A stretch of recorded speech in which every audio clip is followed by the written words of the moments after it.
Breaking news చూస్తున్నారు. ఉగ్రవాద సంస్థ అయిన జైషే మొహమ్మద్ కి ఒక పెద్ద షాక్ తగిలింది. అయితే ఉగ్రవాదుల్లో జైషే మొహమ్మద్ కి సంబంధించిన ఒక టాప్ కమాండర్ మౌలానా అబ్దుల్ అజీజ్ చనిపోయినట్టు వార్తలు బయటకు వస్తున్నాయి. అయితే అబ్దుల్ అజీజ్ జైషే మొహమ్మద్ లో one of the top commander గా ఇతన్ని పిలుస్తుంటాడు. ఎన్నో ఆపరేషన్స్ కి కూడా ఇతను కీలక పాత్ర పోషించాడు.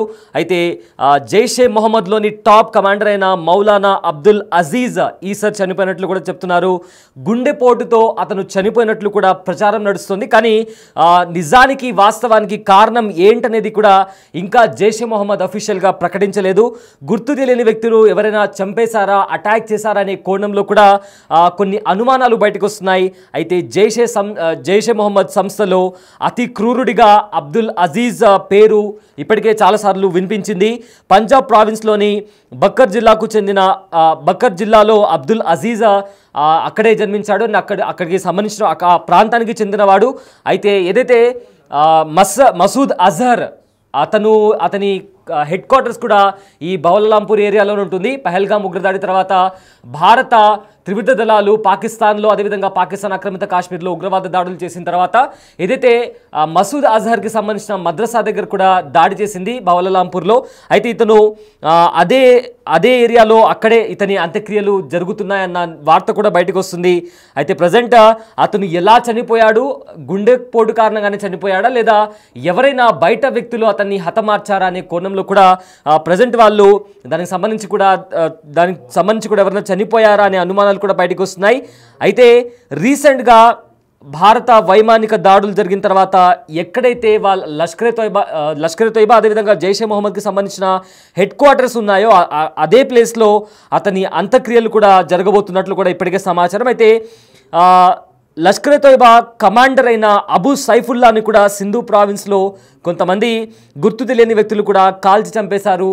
ఇప్పుడు మరో పెద్ద షాక్ తగిలింది జైషే మొహమ్మద్కి. ఒక టాప్ కమాండర్ జైషే మొహమ్మద్లోని ఒక టాప్ కమాండర్ అయిన మౌలానా అబ్దుల్ అజీజ్ చనిపోయినట్టు కూడా సమాచారం వస్తుంది.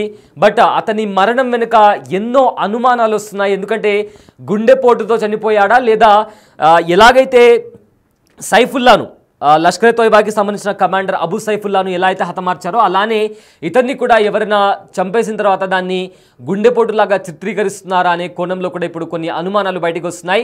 అయితే పహల్గామ్ ఉగ్రదాడి తర్వాత భారత్ ఇంకా పాకిస్తాన్ మధ్య హై టెన్షన్ వాతావరణం కొనసాగింది. భారత త్రివిధ దళాలు పాకిస్తాన్ అదేవిధంగా పాకిస్తాన్ ఆక్రమిత కాశ్మీర్ పైన కూడా మెరుపు దాడులు చేశాయి. అక్కడుండే 9 ఉగ్రవాద స్థావరాల పైన కూడా మెరుపు దాడులు చేసి ఆ దాడుల్లో 100కి పైగా ఉగ్రవాదులు కూడా చనిపోయారు. ఆ తర్వాత పాకిస్తాన్ ఆర్మీ రిటాలియేట్ చేసి భారతదేశంలో ఉండే పోంచ్ అదేవిధంగా భారత సరిహద్దుల దగ్గర ఉండే గ్రామాలపైన కూడా ఫైరింగ్ చేసింది.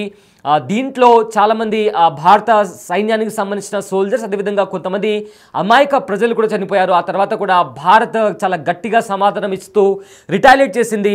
పాకిస్తాన్లోని ప్రధాన నగరాలు అదేవిధంగా 9 పాకిస్తాన్కి సంబంధించిన వైమానిక స్థావరాలపైన కూడా దాడి చేసింది. కిరాణా హిల్స్ కావచ్చు, కరాచీ ఇలాంటి ప్లేసెస్లో కూడా వైమానిక దాడులు చేసి అక్కడ ఉండే ఎయిర్ బేసెస్ పైన కూడా దాడి చేసింది. ఆ తర్వాత పాకిస్తాన్ అదేవిధంగా పాకిస్తాన్లో చాలా కీలక పరిణామాలు చోటు చేసుకున్నాయి. ఆ దాడులు జరిగిన తర్వాత పాకిస్తాన్ ఒక ఫేక్ ప్రాపగాండాను నడిపించుకుంటూ వచ్చింది. మేము భారత్ పైన మేమే పైచేయి సాధించాము అంటూ కూడా చెప్పుకొచ్చింది. ఆ తర్వాత మళ్ళీ అవును భారత్ మా మీద దాడి చేసిన మాట వాస్తవమే. ఏదైతే వైమానిక స్థావరాలపైన దాడులు చేశాయో ఆ దాడుల్లో కూడా చాలా వరకు కూడా యుద్ధ విమానాలు కూడా ధ్వంసమయ్యాయి అంటూ కూడా ఏకంగా షెహబాజ్ షరీఫ్ కూడా బయటకు వచ్చి చెప్పినటువంటి పరిస్థితి కనిపిస్తుంది. ఆ తర్వాత ఏదైతే కిరాణా హిల్స్లో ఉన్న అణుస్థావరం పైన కూడా అంటే ఆ ప్రాంతంలో కూడా దాడి జరిగినట్లు కూడా అప్పట్లో సమాచారం బయటకు వచ్చింది. అయితే ఆ దాడుల్లో ఏదైనా న్యూక్లియర్ రేడియేషన్ లీక్ అయిందా అనే కోణంలో కూడా అప్పట్లో పెద్ద చర్చ నడిచింది. ఆ తర్వాత అమెరికా నుంచి ఒక సర్వేలెన్స్ ఫ్లైట్ వచ్చి అక్కడ నిజంగానే న్యూక్లియర్ రేడియేషన్కి సంబంధించి లీక్ జరిగిందా లేదా అనే కోణంలో కూడా దర్యాప్తు చేస్తుంది.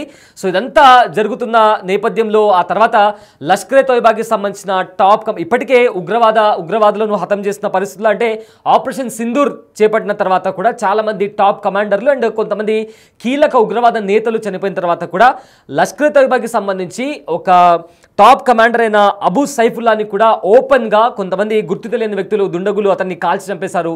ఆ తర్వాత మళ్ళీ జైషే మొహమ్మద్లోని ఒక టాప్ కమాండర్ మౌలానా అబ్దుల్ అజీజ్ కూడా చనిపోయాడు. దీంతో అటు లష్కర్ ఎ తోయిబాకి అదేవిధంగా ఇటు జైషే మొహమ్మద్కి కూడా ఒక కోలుకోలేని ఎదురు దెబ్బ తగిలిందని చెప్పొచ్చు. అయితే బిగ్ టీవీ స్క్రీన్ పైన మీరు చూస్తున్నారు మౌలానా అబ్దుల్ అజీజ్, అతని ఫోటో మీరు బిగ్ టీవీ స్క్రీన్ పైన చూడొచ్చు. ఇతను జైషే మొహమ్మద్లో ఈ సంస్థలో జైషే మొహమ్మద్ అనే ఉగ్రవాద సంస్థలో అతి క్రూరుడిగా కూడా అబ్దుల్ అజీజ్కి పేరుంది. ఎన్నో ఆపరేషన్స్కి అంటే అమాయక ప్రజలపైన దాడికి చాలాసార్లు ప్రయత్నించాడు.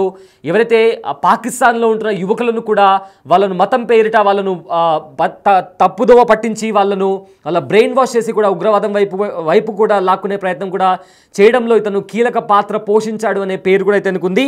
అయితే పంజాబ్ ప్రావిన్స్లోని బక్కర్ జిల్లాకు చెందినవాడు ఈ అబ్దుల్ అజీజ్. సో మొత్తం మీద పాకిస్తాన్లో ఒకవైపు ఏమో అంతర్గత యుద్ధం నడుస్తుంది అటు బలూచిస్తాన్తో, మరోవైపు ఏమో ఇక్కడ ఎవరైతే ఉగ్రవాదులు పాకిస్తాన్ పెంచి పోషిస్తున్న ఉగ్రవాద సంస్థలు జైషే మొహమ్మద్ ఆర్ లష్కర్ తోయిబా కావచ్చు, వీళ్ళకి సంబంధించిన టాప్ కమాండర్స్ ఆల్రెడీ ఆపరేషన్ సింధూర్లో చాలామంది చనిపోయారు.